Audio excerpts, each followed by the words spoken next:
everyone. So I'm going to quickly show you guys how to factor this quadratic right here using what I call the X method. And so something that you'll notice here is this standard form of a quadratic is a, which just stands for the coefficient in front of the squared term, x squared plus b x squared plus c. So it's going to be important to know, in order to use this method, your a value must be equal to 1. In this case, it is, because when there's no coefficient written here, you can assume that it is, in fact, 1. All right, and so when we have this and we know that, okay, we're going to draw a big X like this. And our number that's going to go right here is going to be our a times c value. So we already know our a value is 1.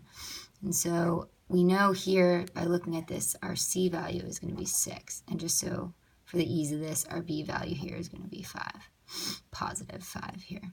Okay, and so we're going to take our a times c, that's going to be 1 times 6, so that's 6.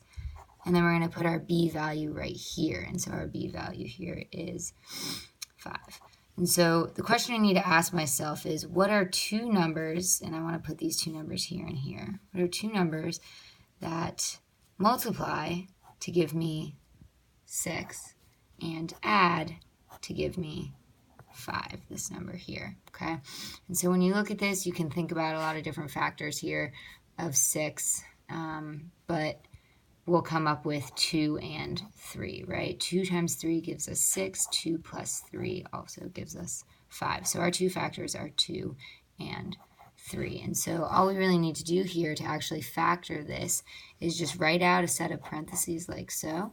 And because our a value is equal to 1, this is both going to be an x and an x here. And so then we just take these two numbers. This is positive 2, and this is positive 3. And so this is going to be our factored equation.